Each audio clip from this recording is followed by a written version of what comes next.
So, something that I'm looking to destroy is all notions and ideas of separation and rebuilding that sense of togetherness, unity, that connection, that divine connection that we all have with each other. And knowing that the infinite, the creator, the most high, the source is flowing through all things, all beings. And when my brother Zen was speaking earlier, it was just like that divine reminder. Even when we think about the history of melanated people on this planet with so much erasure, not just of certain aspects of history, but even family lineage, who's to say that we don't share ancestry from a DNA perspective, from a bloodline perspective? Just because there was so many broken families or families who were torn apart during times of enslavement. You had, yes, people who were brought over from Africa by force. And before that, you had people who came from Africa as travelers or people who are on explorations. And then you have a part of the enslavement and the shipping of bodies from the Caribbean to the US, from the US to South America, and almost like this weird shuffle of people. And it really has done a great job to divide us from a mindset perspective, from the mindset of us feeling like we are not one. And based on what I know, it seems like our ancestors celebrated this idea of unity, and the best times in the history of people, I believe, was when unity was exercised, when common goals such as peace, such as abundance, such as joy and love were held as the standard and on the pillars, when truth and righteousness were truly the staples. And that brings me to Brother Darnell's point that he made about substance, because there was substances at the event Heal Thyself Bronxlandia, and the substances that are usually celebrated in communities that we think about when we think about substance abuse are those negative substances such as drinking and certain drugs and all of that. And there's a lot of medicine within the indigenous practices in our communities. And I think that we gotta definitely celebrate and acknowledge the great substances, right?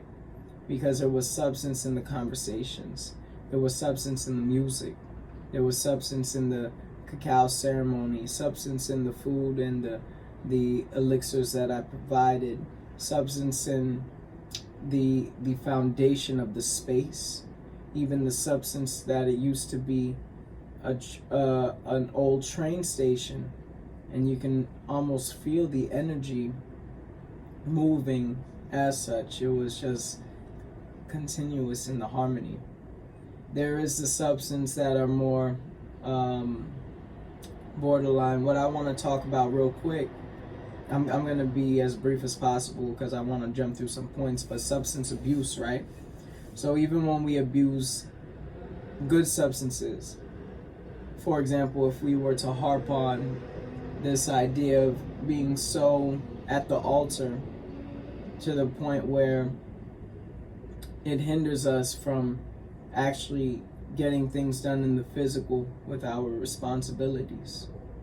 or maybe someone is smoking to relieve themselves, but now this is constantly a habitual thing where it's their practice of relief, and therefore it is also relieving their bank account of many funds that they can allocate for other things. It's relieving their spirit of finding different ways to release, and it is causing a lot of stress on the body on the cellular level and in the lungs, because we're constantly breathing in carbon, and carbon is supposed to be released out to the plants, and we take in the oxygen.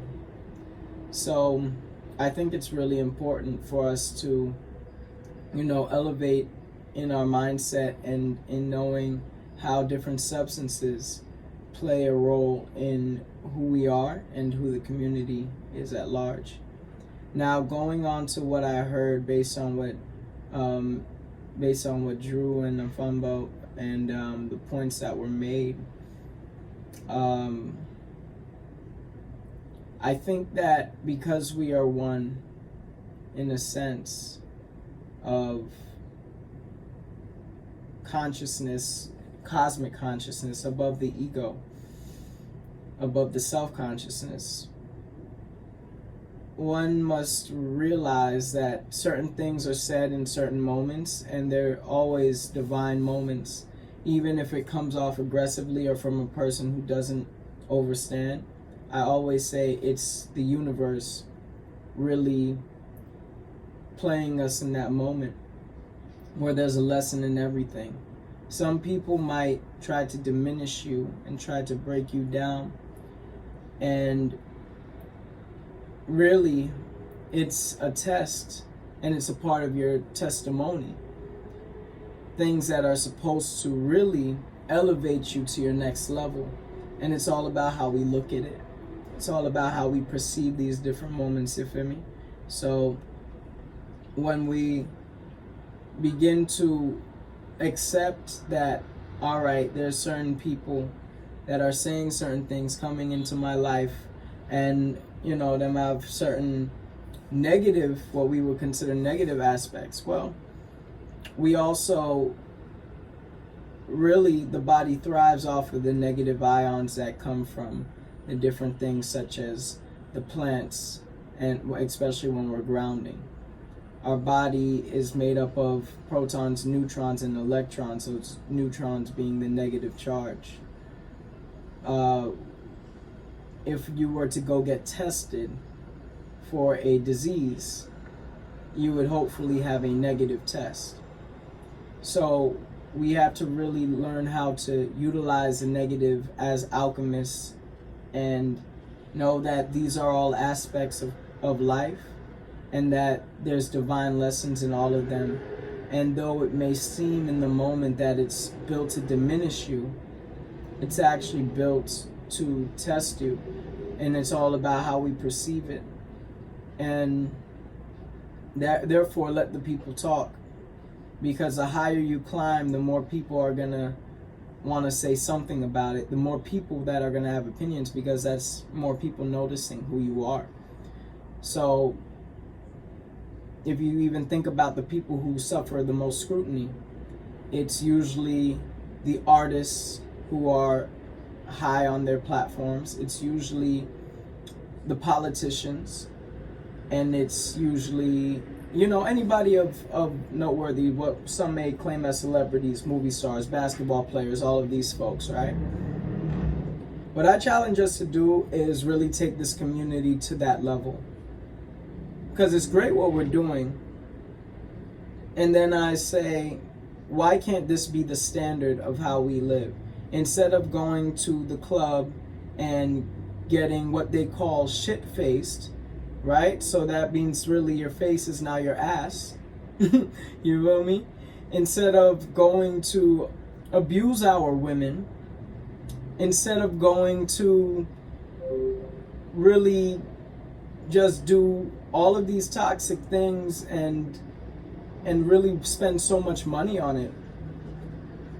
The things that we were doing yesterday, it almost alludes to a whole different vibration where we can really build something very special and put it on a platform that it's meant to be on, because there's so many people who need access to this healing. Knowing that we can nourish the body with great elixirs so we can dance to honor life instead of to honor our sexual desires, our lustful desires. The aspects and the ideas that we can build as a community together, as opposed to feeling like we gotta see who the toughest guy in the room is and we gotta fight, throw hands, and do all these things. And that's why I was saying to some of you already that it's important for us to get involved in the community at a larger scale, because if we truly care about people, then the politicians who help create the policies that are being implemented in the city, in the country, and on the planet, that should be a concern of ours. So with that being said, I don't want to be too long, and I just felt that on my heart, and I felt to reflect based off of everything that I heard, and I definitely thank y'all for listening. I thank y'all for being who you are. So blessings, God family. Ashe.